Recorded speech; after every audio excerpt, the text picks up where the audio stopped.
ये रिस्क नहीं आसान, रिस्क बोले तो खतरा या धोखा, ये रिस्क नहीं आसान। लोगों की ज़बानी दास्तान बिला टिकट सफर बजरिए ट्रेन हम बारहा सुन चुके थे, मगर एक मर्तबा भी उनके तर्ज अमल को अमली जामा पहनाने की हिम्मत नहीं कर सके। लेकिन इस हकीकत से भी इनकार नहीं किया जा सकता कि कभी न कभी इंसान की जिंदगी में ऐसा वक्त आता है कि लाख एहतियात के बावजूद उसे वो काम मजबूरन करना पड़ता है जिससे वो हमेशा मोहताज रहा है।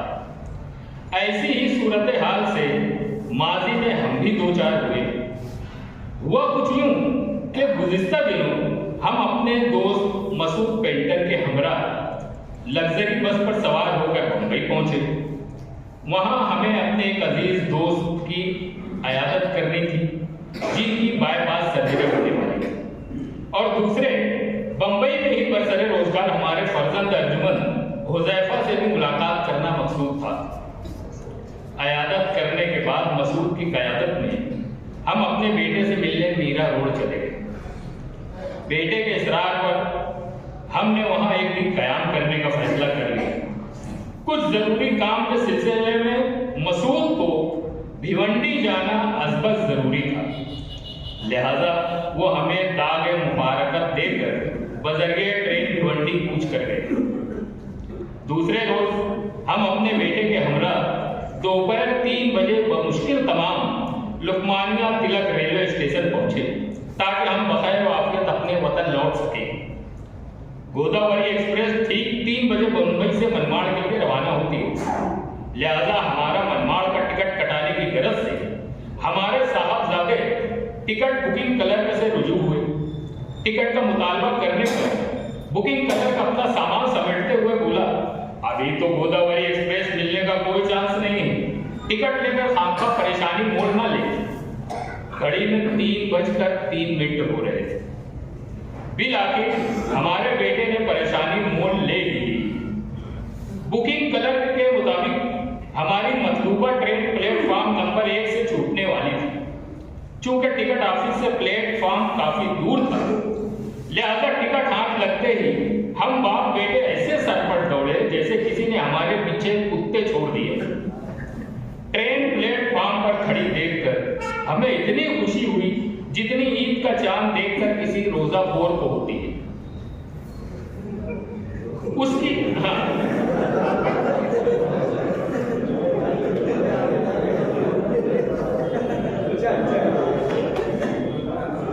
ट्रेन प्लेटफॉर्म पर खड़ी देखकर हमें इतनी खुशी हुई जितनी ईद का चांद देखकर किसी रोजाखोर को होती है। उसी की बगल में प्लेटफॉर्म नंबर 3 पर एक दूसरी ट्रेन भी खड़ी थी जो अब झटका लेकर आगे बढ़ रही थी। आवाज दुरुस्त होते ही हमने प्लेटफॉर्म पर बैठे हुए एक शख्स से पूछा, भाई साहब ये गोदावरी ट्रेन मनमाड़ के लिए कब रवाना होगी? उसने कहा, अरे बाबा ये नहीं, वो देखो प्लेटफॉर्म नंबर 3 से गोदावरी निकल रही है, तुम भी निकलो और पकड़ो उसे। आलमे बदहवासी में हम रुकी हुई ट्रेन में से ही अंदर घुसकर दूसरी तरफ उतरे और किसी फिल्मी हीरो की तरह दीवानावार ट्रेन के साथ दौड़ने लगे। ट्रेन रफ्तार पकड़ रही थी। हमारा बेटा उस रुकी हुई ट्रेन से झांक रहा था, फिर खौफे यतीमी से मगलूब होकर चीखते हुए बोला, रुक जाओ अब्बू, ट्रेन रफ्तार पकड़ चुकी है। हम भी उसके बाद थे, हाँफते गाँफते दिल आखिर गोदावरी की गोद में समा ही गए। किस्मत ने साथ दिया, वरना याद रफ्तार में हमारा शुमार यही है।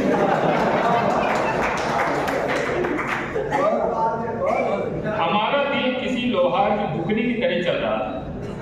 दरवाजे से झांककर हमने अपने बेटे हुज़ैफा को अलविदा कहा और आकर सीट पर बैठकर हवास दुरुस्त करने लगे।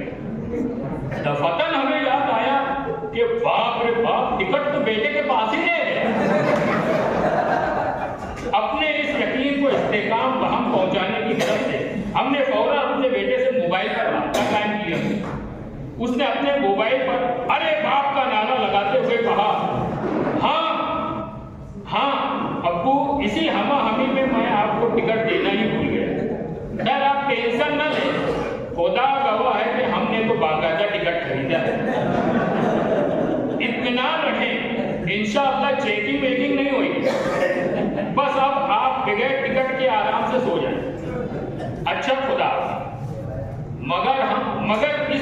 तसल्ली से हम कतई मुतमईन न। ट्रेन की रफ्तार के साथ साथ हमारी धड़कन भी बदस्तूर बढ़ रही है। मारे घबराहट के अपने पैरों तले से ट्रेन खसकती हुई महसूस।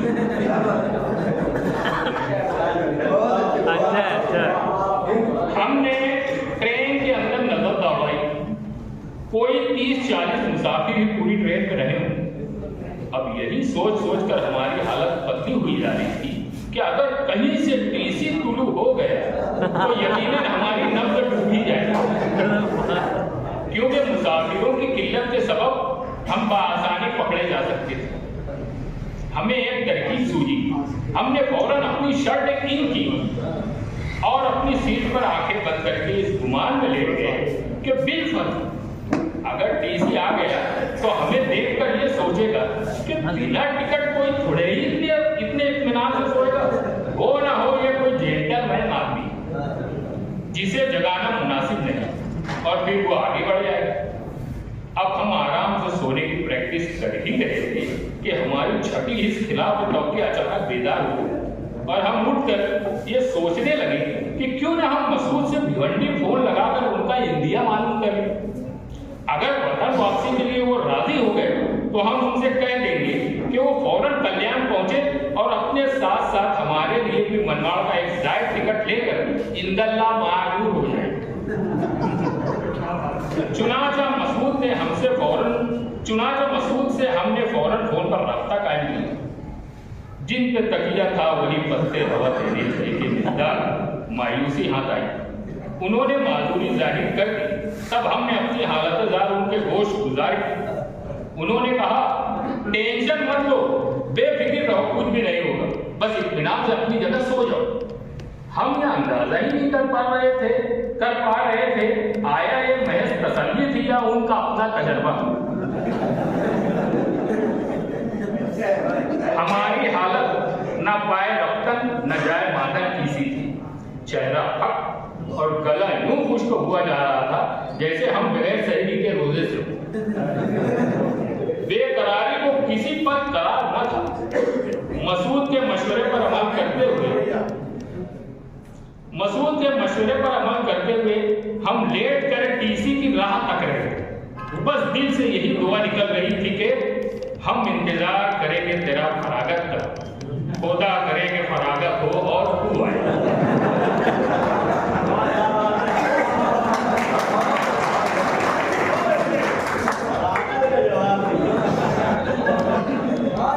हमने अपने चेहरे को रुमाल से ढांक लिया।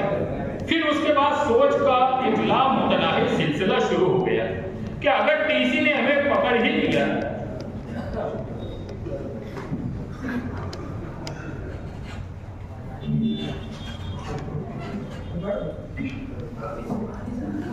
हमने अपने चेहरे को रुमाल से ढांक लिया। फिर उसके बाद सोच का एक लामुतनाही सिलसिला शुरू हो गया कि अगर टीसी ने हमें पकड़ ही लिया तो हम एक अच्छे हिंदुस्तानी होने के नाते तमाम अक़साम की कस्में खा कर पूरी रुदात मिनोअन सुनाकर उसे कायल करेंगे। इंशाअल्लाह वो हमारे साथ जरूर रियायत करेगा या फिर मनमाड़ का पूरा किराया लेकर हमारी लो क्लासी की सभी पैदा करेगा। फिर एक सोच ये भी पैदा हुई कि कहीं अगर टीसी खर दिमाग को आगे हुआ तो हमारी सारी उस्तादी धरी की धरी रह जाएगी। वो हमसे जुर्माना नजराना वसूल कर लेंगे। और अगर खिलाफ तवक्की टीसी कहीं फर्द शनास और ईमानदार निकल गया तो फिर वो हमें छठी का दूध याद दिला देगा। फिर हमने जहन से तमाम वसाविस को यकलत से झटक कर यह तय कर लिया कि टीसी का सामना करना गोया आप बैल मुझे मारने वाली बात हो जाएगी, लिहाजा उससे बचने ही में आफियत है। ये और इसी तरह के बेशुमार ख्यालात हमारे दिलो दिमाग में कबड्डी खेल रहे। अचानक हमारा मोबाइल बज उठा। घर से हमारी बेगम रुधी हुई आवाज में हमसे कहने लगी, कतई फिक्र मत करना जी, अल्लाह ने चाहा तो तुम्हें कुछ नहीं होगा। मैं यहाँ सूरह यासीन का निसाब करवाने जा रहा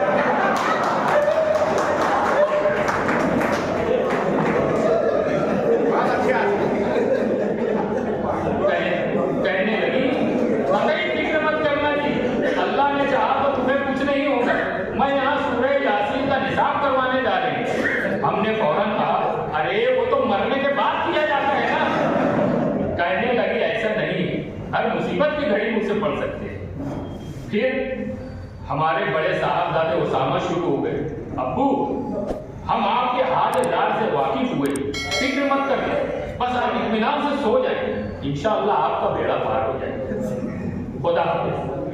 लगते जिगर का फोन हमें और ज्यादा कश्मकश में मुब्तला करके कट गया। हम उसे ये भी ना समझा सके कि अहवाल की हमारे तुमको तो क्या खबर है, गुजरे है जिसके जी पे सो वो ही जानता। नींद तो आने से रही, फिर भी हम एक सादतमंद बाप की तरह अपने बेटे की नसीहत पर अमल कर लेते, अपनी सीट पर पैर पसार कर आंखें बंद करके लेट गए। अब दिमाग में फिर वही ऊट पटांग सोच का सिलसिला दराज होने लगा। फिर एक नेक ख्याल ये आया कि क्यों ना हम कल्याण स्टेशन पर उतर कर टिकट ले लें और इत्मीनान और बेफिक्री के साथ सफर का लुत्फ लें। ना टक ना बक। जो ही कल्याण में ट्रेन रुकी और हम उतरने के लिए पर तौल ही रहे थे कि चढ़ने वाले मुसाफिरों की धक्कम पेली हमें अपने आप को एक अच्छा शहरी साबित करने का मौका ही नहीं दिया और ट्रेन पीछे पड़ी। मुसाफिरों की भीड़ से ट्रेन खचाखच भर चुकी। अब हमारी सोच का जाविया बदला और दिले बेकरार को कुछ करार आने लगे कि अब फिक्र की कोई बात नहीं। इस भीड़ में ना तो टीसी को आसानी से चकमा दिया जा सकता है। खौफ कुछ कम हुआ तो भूख का एहसास बढ़ने लगा। ट्रेन के अंदर वड़ा पाव और पानी की बोतल खरीद कर पेट के जहन्नम को खड़ी रहे थे कि हमारी नजर एक सरदार जी से लड़ गई जो कल्याण से सवार हुए थे। वो टिकटिकी बांधे हमें निहार रहे थे। हम सोचने लगे कहीं सिविल ड्रेस में ये साहब टीसी तो नहीं है। अपने खौफ पर काबू पाते हैं हम सरदार जी को देखकर मुस्कुराने लगे। जवाबन वो भी मुस्कुराए और हमारी बगल में आकर बैठ गए। गुफ्तगू का सिलसिला शुरू हुआ तब हम पर ये राज खुला कि वो टीसी नहीं बल्कि एक शरीफ आदमी और सिख बिरादरी में लड़के लड़कियों के रिश्ते नाते तय करने का नेक काम अंजाम देते जिन्हें सिख बिरादरी में बचोला कहा जाता है। हमारा मूड कुछ ठीक ठाक हुआ ही था, फिर हमें वतन से अपने एक कर्म फरमा उस्मान गनी इसका साहब ने फोन किया। उनकी जबानी अपने बिना टिकट होने की बात सुनकर हमें बड़ा अचंभा हुआ। कुछ दिल लगी करने के बाद उन्होंने तसल्ली देते हुए कहा, घबराना मत भिड़ो, कुछ नहीं होगा, मुतमईन रहो और चुपके से सोए पड़े रहो। और फोन मुनक़ते हो गया। हम हैरान थे कि कभी कहा न किसी से तेरे फसाने, न जाने कैसे खबर हो गई जमाने को। दिमाग पर जोर दिया तब हमें ख्याल आया कि हो न हो ये सब मसूद साहब की कारस्तानी। हमारे वतन पहुंचने से पहले ही हमारा अमालनामा बजरिए मोबाइल पहुंचा दिया। बहर गए दौरान सफर उस वक्त तक हमसे जितने लोगों ने भी राब्ता कायम किया और तसल्ली और तशफ़ी दी, उन सब ने एक कदर मुश्तरक ये थी कि हर एक ने हमें सो जाने का मशवरा तो दिया। तब जाकर हम पर ये इंकशाफ हुआ कि बिना टिकट सफर की कामयाबी के लिए सोना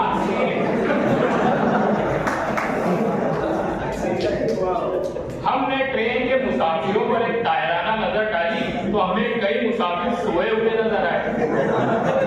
कुछ बैठे बैठे सो रहे थे, कुछ लेटे लेटे। तब हम अपने आप को मेरे कारवां तसव्वुर करते हुए जेर लब गुनगुनाने लगे। मैं अकेला ही चला था जाने में बंदे पकड़, लोग साथ आते गए और कारवां बनता गया। हम ये तो हरगिज नहीं कहेंगे कि हर सोने वाला हमारे ही कबील का था, मगर न जाने क्यों उन्हें देखकर हम रिचार्ज हो गए। हमने सोचा कि अब सोने में कोई कबाहत नहीं, मगर हमारे पड़ोसी सरदार जी के खर्राटों ने हमें सोने का मौका ही नहीं। इसी शशोपंज में मुब्तला 4 घंटे की मुसाफत तय करने के बाद तकरीबन 8 बजे हम मनमाड़ पहुंच गए।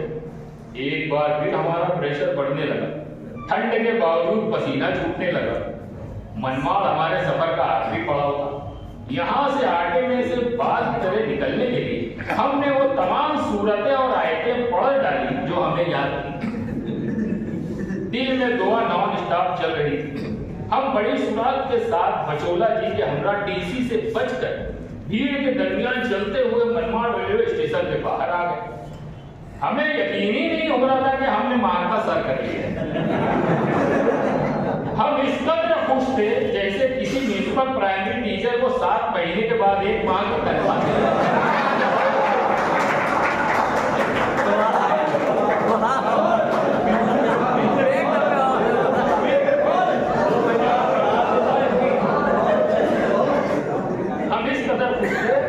जैसे किसी म्यूनिसिपल प्राइमरी टीचर को 7 महीने के बाद 1 माह की तनख्वाह मिली।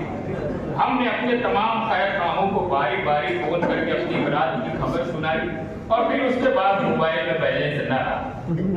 आखिर में हम न सिर्फ अपने खैर खामों बल्कि बदखाओं को भी यही मशवरा देंगे कि ट्रेन में सोकर सफर करें या जाग कर बिना टिकट सफर करने का रिस्क कतई न लें, क्योंकि ये रिस्क नहीं आसान, बस इतना समझ लीजिए। ये रिस्क नहीं आसान, बस इतना समझ लीजिए कि जान का जोखिम है और लेट के जाना है।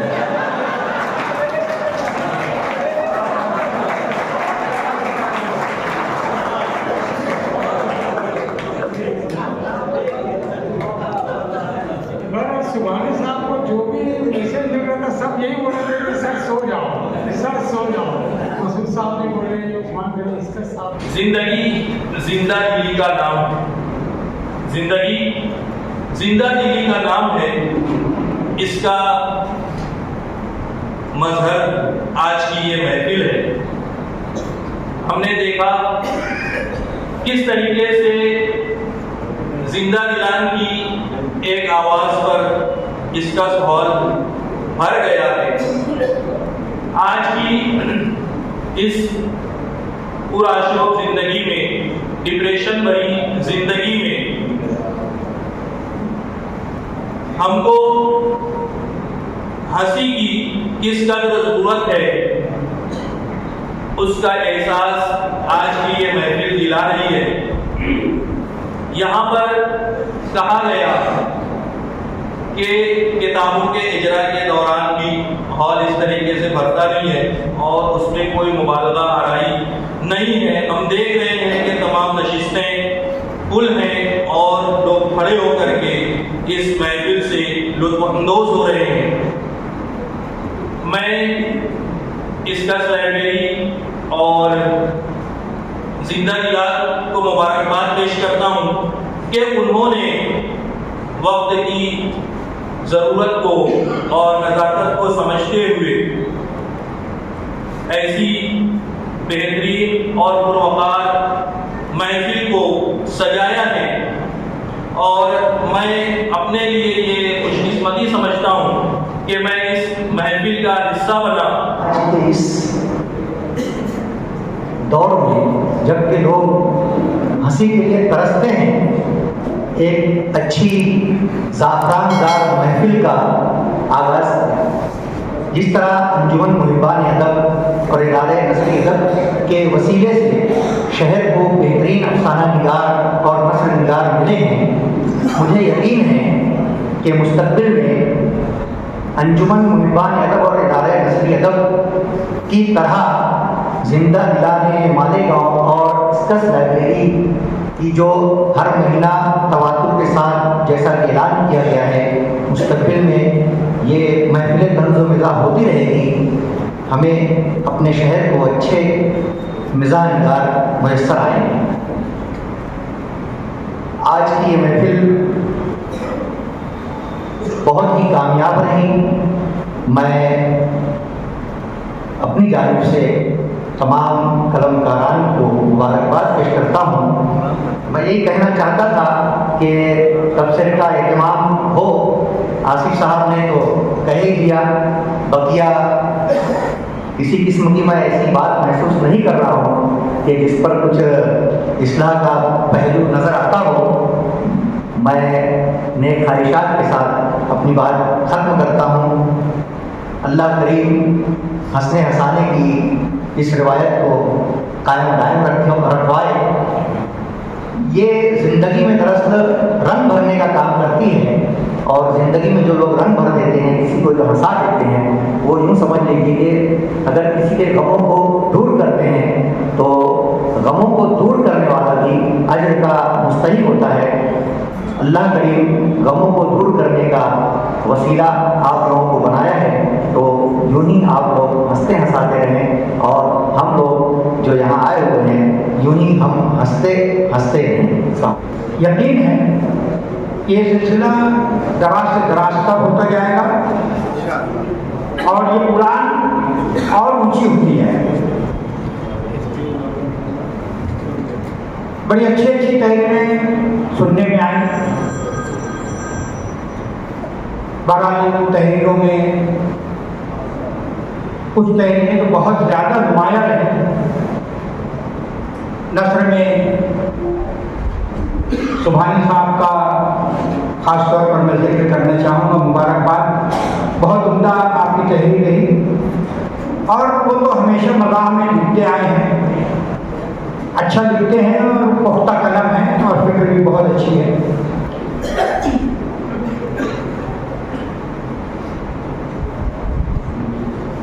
शेरी अंदाज में मुख्तार यूसुफ साहब तो कोई किसी तारुफ के मुताबिक नहीं है। अभी इनमें उभरता हुआ एक नाम है मोहम्मद रज़ा साहब का। शायद ये लफ्ज़ मैं बहुत गलत इस्तेमाल कर रहा हूँ, उभरता हुआ नाम, और उसकी वजह सिर्फ ये है कि शेरी नशिस्तों से मैं काफ़ी दूर रहा हूँ और उनको आज सुना मैंने, अच्छा कहा, उनको अपनी इस काविश को जारी रखना चाहिए। दोस्तों, एक तंज़ मज़ाह में एक बात जो आमतौर पर देखी जाती है वो सिर्फ नाजुक के हवाले से जो बात कही जाती है, चाहे वो माशूका हो, बीवी हो, सास हो, वगैरह वगैरह, और उसी में मज़ाक पैदा करने की उम्मत कोशिश होती है। लेकिन जिंदगी जो है ये उससे कहीं वसी मैदान है, बहुत सारे गोशे हैं। उर्दू अदब में भी तर्जुमान में लिखने वाले बहुत सारे हजरात के रमजान भाई ने तवील फहरिस्त आप लोगों के सामने पेश की है। वो हजरात जो तर्जुमान में लिखने की कोशिश कर रहे हैं, हमेशा की तरह ये भी नाचीज़ एक मशवरा दे रहा है और लोगों की तरह ये नाचीज़ मशवरा दे रहा है कि अपने मुतालिब को बढ़ाएं। असल में किसी भी तहरीर के बाहर एक बुनियाद होती है, उसका कोई एक अफसाना हो, कहानी हो या इस किस्म कोई भी तहरीर हो, तो उसका एक बेस, एक बुनियाद होती है। उस बुनियाद में आप अपने अपने ढंग से अच्छा रंग भर सकते हैं, बशर्ते के आपका मुतालिया वसी हो।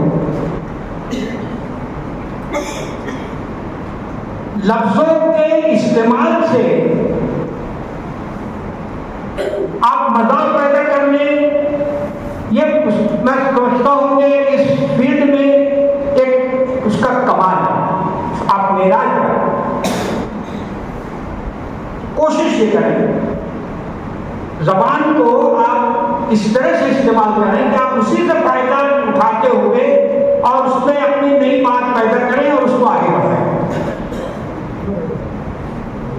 यह हुनर यहाँ पर देखने में आया है, तनी के बात कहने इससे महरूम नहीं हो सकते हैं।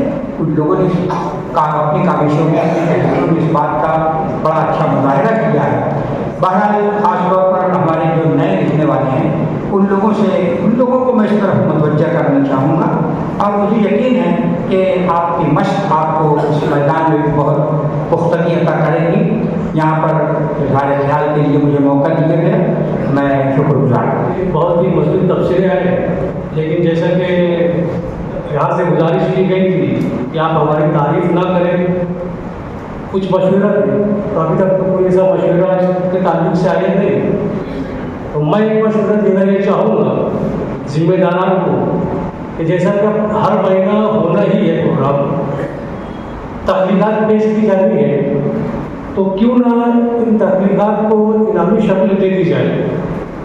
अव्वल, दुआ, सुबह, इस तरह के 3 इनामात तफवीज़ किए जाए। अव्वल इनाम के लिए तो मुझे लगता है कि जमील करंगी साहब यहाँ हैं, तो जब तक महफिल है उनकी तरफ से इकरार हो जाएगा, वह सदारत देंगे वो। दुवम की बात रही, दुवम की मैं अपनी जिम्मे ले लेता हूँ। क्या बात है। और सुवम का इंशाल्लाह कोई ना कोई बंदा आगे आएगा ही। हालात अलहमदुलिल्लाह अच्छे चल रहे हैं और ज़्यादातर महफिल का असातिज़ा मौजूद है और असातिज़ा के हालात हमेशा अच्छे ही रहते हैं। शुक्रिया। क्रिकेट में खास तौर से बकरों के ऊपर या उनके दिल पर क्या गुजरती है इस खत्े में आप महसूस करेंगे। एक बकरा कह रहा था बकरियों से प्यार से, एक बकरा कह रहा था बकरियों से प्यार से, ईद उल अधा आ रही है मिल लो अपने यार से। एक बकरा कह रहा था बकरियों से प्यार से, ईद उल अधा आ रही है मिल लो अपने यार से।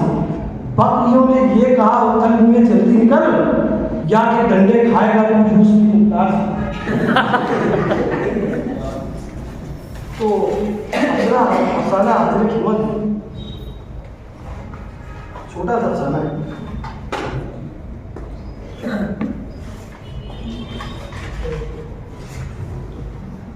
ये जुमला तो आपने अक्सर सुना होगा कि दुनिया मुझे जीने नहीं दी, किस किस मुसीबतों से जी रहा हूँ बकौल इससे। हर आन यूं तो अपनी जान पर बनी रही, हर आन यूं तो अपनी जान पर बनी रही, पर क्या करें कि आस की चादर बनी रही। तो आइए मैं एक ऐसे अजीब व गरीब शख्स से आपको मिलाऊं। तो आइए एक ऐसे अजीब व गरीब शख्स से आपको मिलाऊं जो मरना चाहता है और तकदीर उसे मरने नहीं देती। बेचारे का दुनिया में कोई नहीं, माँ बाप तो बचपन में ही इंतकाल कर गए, न कोई भाई था न बहन, बिल्कुल तन्हा, यहाँ तक के दूर करीब का कोई रिश्तेदार भी नहीं था। नाम है मरजान खां दिलावर खां। बेचारा जिंदगी को झूझते कई बार तंग आकर खुदकुशी करने की कोशिश की और बुरी तरह नाकाम।